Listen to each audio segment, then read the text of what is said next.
मैं इस वीडियो के माध्यम से बताना चाहूँगा कि भाई आप लोग थोड़ा सावधान हो जाएं। जो हिंदू बन करके हिंदुओं को ठगते हैं, उन्हें भ्रम में डालते हैं और उनके श्रद्धा और विश्वास को उनके धर्म, उनके शास्त्र, उनके ग्रंथों और उनके ऋषि मुनियों, देवी देवताओं से हटाते हैं। ये ऐसे ठग और पाखंडी हैं जो हम हिंदुओं के मन में ये भरते हैं कि जो हमारी शास्त्रीय परंपरा है वह बिल्कुल ही बेकार है, झूठ है, निरर्थक है। पहली बात। दूसरी बात कि ये ऐसा करके सस्ती लोकप्रियता हासिल करते हैं। क्या कहने का मतलब कि अब ये हो जाए कि हाँ भाई देखो ये कितना सही मायने में सही ये बोल रहा है और यह तर्कसंगत बोल रहा है, इसकी बातों में दम है, ये झूठा हम लोग जो है परंपरा पर है, झूठा है। ये इस तरह की सस्ती लोकप्रियता और लोगों में थोड़ा सा नाम कमाने की, कि लोग जाने कि हाँ ये बहुत ही विद्वान और सही बोल रहा है। मैं एक बात बताऊं आपको, हमारे देवी देवता मिलकर कितने हैं? 33 करोड़। लेकिन ये क्या कहते हैं कि नहीं नहीं 33 करोड़ देवी देवता कहाँ होते हैं, वो तो 33 कोटि होते हैं। 33 कोटि कहा गया है, त्रित्रिंशत कोटि, 33 कोटि कहा गया है। 33 श्रेणी होती है, 33 करोड़ नहीं है। अब ये 33 क्या इनसे पूछा जाए, इन मूर्खों से, कि चलो मान लिया 33 कोटि ही सही, 33 कोटि ही सही, चलो तुम्हारा कहाँ सही है। तो अब ये बताओ कि एक कोटि में कितने देवता आते हैं? एक कोटि में कितने देवता? जैसे होता है ना कि भाई ये अमुक कोटि का आम हो, मतलब ये दशहरी कोटि का आम है। तो भाई दशहरी कोटि में वही तो एक आम होता नहीं, पता नहीं कितने आम होते होंगे। यह अमुक नस्ल की गाय है, यह जर्सी नस्ल की गाय है, जर्सी कोट की गाय है। भैया एक कोटि जर्सी वाले में एक ही तो होते, पता नहीं कितने होंगे। तो बताओ भाई एक कोटि में कितने? 33 कोटि में कितने? तुम्हारे 33 कोटि ही मान लिया, तो बताओ एक कोटि में कितने देवता? तुम बताओ। अरे मूर्खों, ये गिनाते हैं क्या? एकादश रुद्र, 8 वसु, 12 आदित्य, गिन लीजिए। ऐसे गिनवा करके ये गिनवा देते हैं कि ये 33 कोटि हो गया। इन मूर्खों को ये नहीं मालूम, थोड़ा मैं और 33 करोड़ तक गिनवाते गिनवाते मैं भी रह जाऊंगा, लेकिन थोड़ा इनको बुद्धि देख लीजिए। केवल मरुत वायु देवता कितने होते हैं? केवल अकेले मरुत 49 होते हैं। हरि प्रेरित ते ही अवसर चले वो मरुत 49, अट्टहास करी गरजा कपि बढ़ी आगिलाग आकाश। सुंदरकांड में आया हुआ है पहले कि ये केवल मरुत वायु ही 49 हैं। अब चलिए मातृकाएं कितनी होती हैं? 16। जोगिनियाँ कितनी होती हैं? 64। अभी ये सब जोड़िए कि ये 33 कोटि कहते हैं। अभी बताइए तीन ही में पता नहीं कितने हो गए, 150 200 से ऊपर हो गए। अभी बाकी जो है वो तो अलग है। फिर ये कहते हैं कि भाई ये 33 कोटि देवी देवता थे उस समय में, तो अभी आज की आबादी 125 करोड़ है। आज की आबादी इतने साल बाद, तो उस समय में तो और कम होगी। अरे मूर्ख, अभी उस त्रेता युग की बात छोड़ दो, द्वापर में देखो केवल यदुवंशी 36 करोड़ थे। पहले ना 36 करोड़ यदुवंशी थे, केवल यदुवंशी। भी जदु त्रित्सु द्रुह्य पता नहीं कितने कितने भी कितने होंगे, केवल यदुवंशी 36 करोड़ थे। त्रेता की बात लेते हैं तो त्रेता में ही सुन लो, सुंदरकांड में ही आया है, असमय श्रवण सुना दस कंधर, पदुम 18 जूथप बंदर। 18 पदुम, जूथप जूथपति मतलब सेनापति। जूथ में कितने बंदर हैं वो छोड़िए, जूथपति उनके सेनापति, उनके कमांडर कितने? 18 पदुम। अब देख लीजिए 10 लाख करोड़, 10 करोड़, अरब, 10 अरब, खरब, 10 खरब, नील, 10 नील, पदम, 10 पदम, उसके बाद 18 पदम। अब जोड़ लीजिए कितने हो गए भाई ये। और वो भी केवल जूथपति, बानरों के जूथपति। अभी और निशाचर कितने होंगे, देवता कितने होंगे, मनुष्य कितने होंगे, अभी देख लीजिए 18 पदुम, मतलब पता नहीं, हमारी समझ से 20 लाख करोड़ हो गए, 20 लाख करोड़ से भी ऊपर हो गए, इससे भी ऊपर हो गए। तो अब इनको कौन कहे कि तुम तो अभी कुछ नहीं हो, तुम तो अभी उस आबादी के कहीं करीब करीब तक नहीं जा रहे हो। तो ऐसे मूर्ख लोग बरगलाते हैं और हिंदुओं के मन में ये भावना भरते हैं कि तुम्हारे ग्रंथ झूठे हैं, और इस तरह से इनको लोग जान जाते हैं कि देखो ये खोज खोज करके गलतियां निकाल रहा है, ये बहुत पढ़ा लिखा है। इस तरह से ये लोगों में नाम कमाने के लिए, सस्ती लोग पैसे कमाने के लिए ऐसे ऐसे प्रश्न उठाते हैं, ऐसे ऐसे प्रश्न उठाते हैं। अभी आप देखिए, यही यही कहने वाले लंका युद्ध की समाप्ति के बाद भगवान राम ने आज्ञा दिया इंद्र को कि भाई अमृत की वर्षा कर दो दोनों तरफ, मतलब राक्षस और वानर सेना दोनों की तरफ राक्षस की वर्षा कर दो। तो हुआ क्या कि सुधा वृष्टि भई दो दल माही, आ जिये भालू कप निशिचर नाही। मतलब भालू और बंदर जो भी थे वो लोग तो जीवित हो गए, लेकिन निशाचर जीवित नहीं हुए। तो अब इस पर लोग कहते हैं कि राम पुरुषोत्तम थे थोड़े नहीं, वो तो बहुत बड़े बेईमान थे। बताइए, अमृत तो अमृत, सबको अमृत लग जाता है, अमृत सब जीवित हो जाते हैं, फिर बंदर भालू केवल जीवित है, उनकी सेना वाले अपने पक्ष वाले जीवित हो गए, निशाचर नहीं जीवित हुए। सुधा वृष्टि भई दो दल माही, दोनों दलों के पर सुधा की वृष्टि हुई, लेकिन जिए भालू कपि निशिचर नाही। भालू कपि जिंदा हो गए, निशाचर नहीं।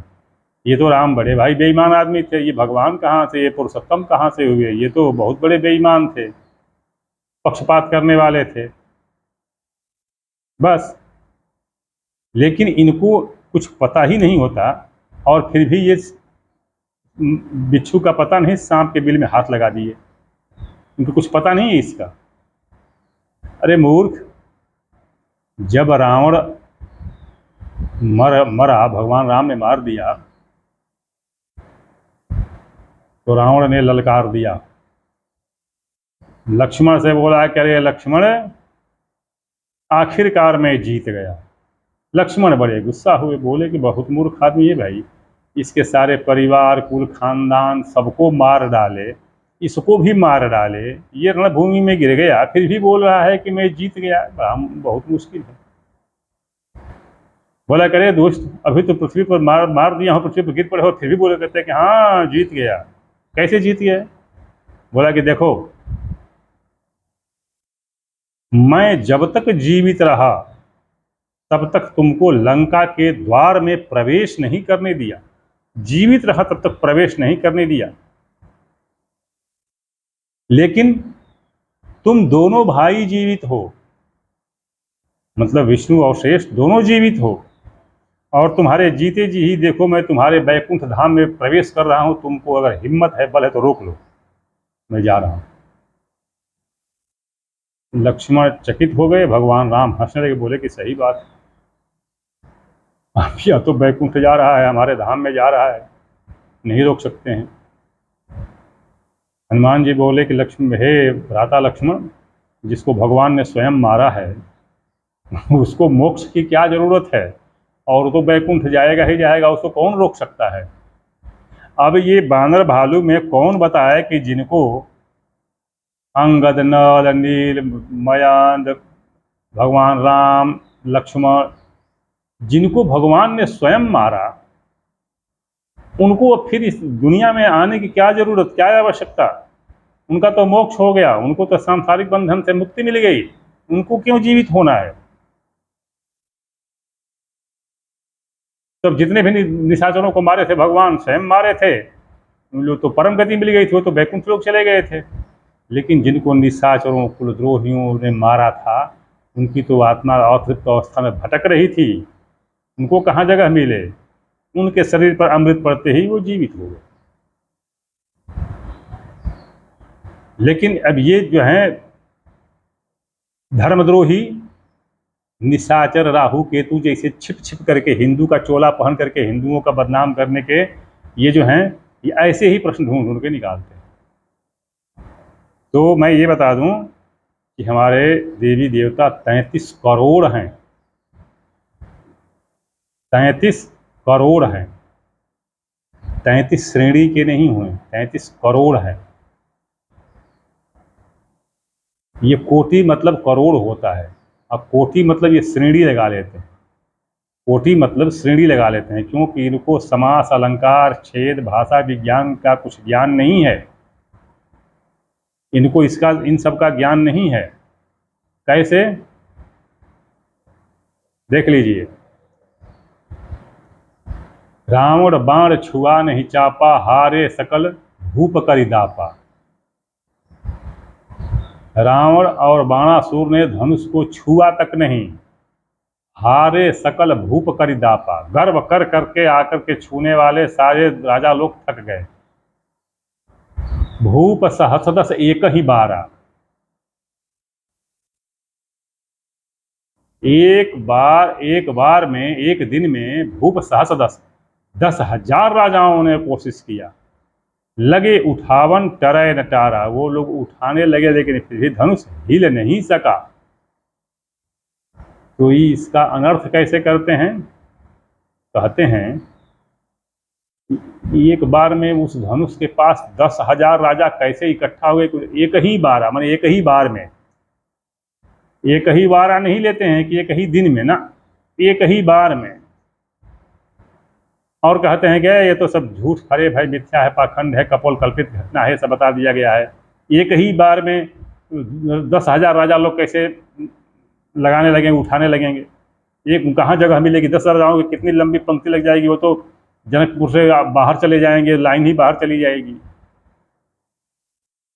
लेकिन उनको मालूम नहीं है, इस पर भी कुछ लोग और भी बिगाड़ देते हैं, और भी बिगाड़ देते हैं। कैसे? भूप सहस्रदश एक ही बारा, लगे उठावन टरै न टारा। एक ही बारा, बारा जानते हैं? दही बड़ा।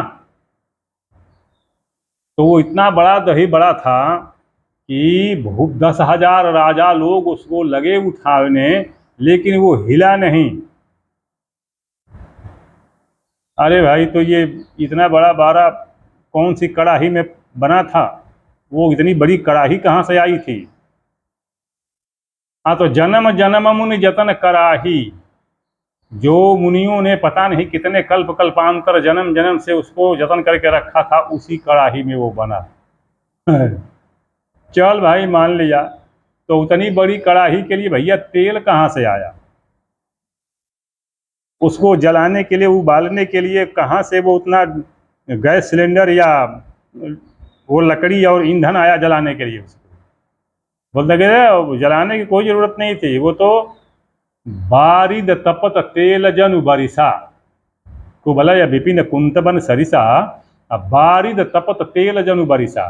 बारिद मतलब जो बादल थे वो उबलते हुए, जलाने की जरूरत नहीं थी, उबालने की जरूरत नहीं थी, उबलते हुए तेल ही वो बरस दिए। उस कड़ाही में तेल पड़ा और वो बारा निकल गया। अरे भैया चलो ठीक है, वो बारा गया कहाँ? हाँ, तो उसको संपाति खा गए, संपाति है तब और क्या। नाथ मोहि दीन है एक बारा, वो जब आए थे, जब सब बानर भालू सब वहाँ पर तहस नहस करने लगे थे, मधुबन के फल से कहीं खाई, तो वहाँ पर वो बोले थे कि आज भला हुआ, अच्छा इतने सब इकट्ठे मिल गए मुझे खाने के लिए। लेकिन इसको कहते क्या हैं कि संपाति ने एक ही बार में उठाया और 12 को खा गए। देखा आपने? ये अर्थ के अनर्थ करने वाले हैं, ऐसे समझाने वाले हैं। अब ऐसा कहने से लोगों में हंसी आएगी और बड़ी उनको लोकप्रियता मिलेगी, बहुत लोकप्रियता मिलेगी उनको। लोग सही कह, देखो कितना पढ़ा लिखा विद्वान है, लोग हंसेंगे भी और मौज मस्ती के साथ ऐसे पंडितों की कथा सुनने जाएंगे भी। कथाएं इनकी सुनने लोग जाएंगे भी। कैसे? एक काना व्यक्ति था, काड़ा, उसकी एक आंख से अंधा था वो।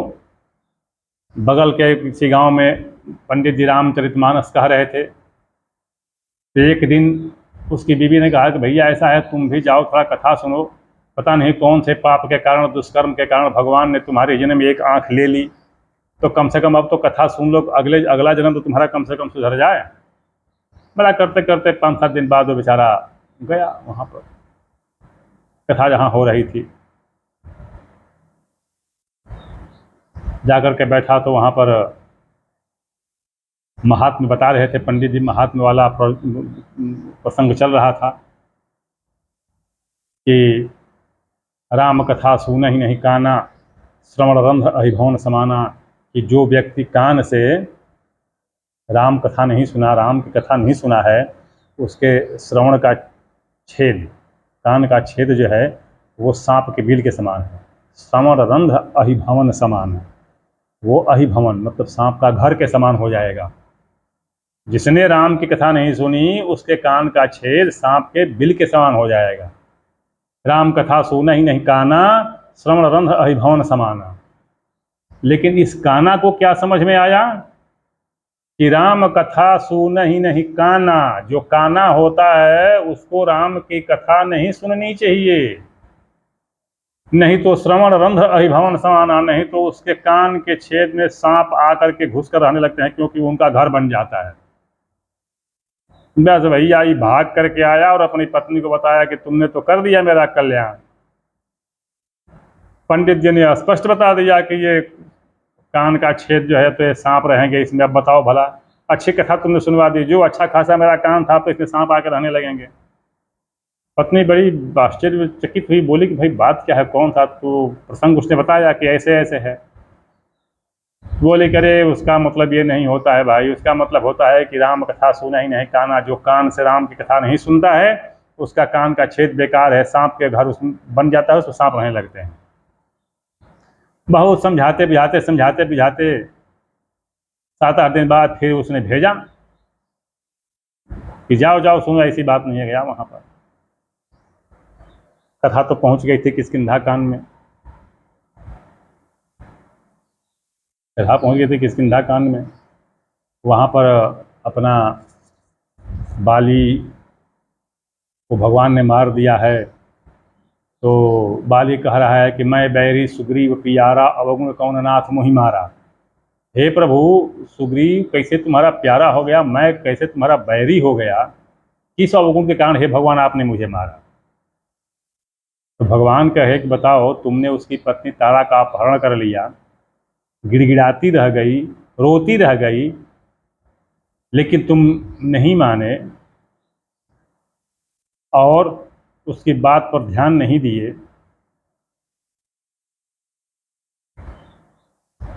अन सुता भगिनी सुतनारी, कहते हैं ना कि इन्हीं कुदृष्टि बिलोक ही जोई, ताहि बधे कछु पाप न होई। हे बाली, उसका वध करने से कोई पाप नहीं होता है। तो तुमने अपकर्म किया, जिसने तुमको मारा, और तुमने उसके कहने पर, रोने गिड़गिड़ाने पर ध्यान नहीं दिया। वो औरत, वो तुम्हारी भाई की पत्नी रोती रह गई, तो क्या कहे, क्या कहा उसने, भगवान राम ने क्या कहा बाली से, मतलब कैसे कि अहो मूढ़ अतिशय अभिमाना, नारी सिखाओ न कीन्ह सिकाना। नारी रोती रह गई, तारा बिलखती रह गई, बताती रह गई, समझाती रह गई, लेकिन तुमने ध्यान नहीं दिया और तुमने उसका अपहरण कर लिया। तो इसकी समझ में क्या आया कि अहो मूढ़ अतिशय अभिमाना, नारी सिखावन कीन्ह सिकाना। अरे काना, तुम नारी की सिखाने पर फिर दोबारा चले आए, माने नहीं, तुम एक बार में तुमको बता दिया था तो माने नहीं, फिर तो कथा सुनने चले आए। और बस ये आदमी भागा, अब पहुंचा अपनी पत्नी के पास और बोला कि भाई देखो, पंडित जी ने अल्टीमेटम दे दिया है कि फिर तुम नारी के सिखाने पर पहुंच गए, तुम तो बहुत बड़े मूर्ख हो, घमंडी आदमी, दुष्ट आदमी हो। और फिर वह दोबारा नहीं आया। अब देखिए कितनी लच्छेदार, कितनी मज़ेदार ये मैं कथा कह रहा हूँ। अब ऐसी कथा कहने वालों के पास भीड़ लगेगी, लोग जाएंगे, और ऐसे लोग क्या करते हैं कि वास्तविकता को तोड़ मरोड़ के कुछ और ही बता देते हैं ताकि लोग रुचि के साथ सुनेंगे, उत्सुकता के साथ सुनेंगे, भीड़ लगेगी। अब आप खुद सोचिए। तो इस तरह से थोड़ा ऐसे लोगों के पास मत जाइए, क्योंकि ये लोग जो है ना, ये ब्रेन वॉश जिसको अंग्रेजी में कहते हैं ना, ये मस्तिष्क को बिल्कुल धोकर खत्म कर देते हैं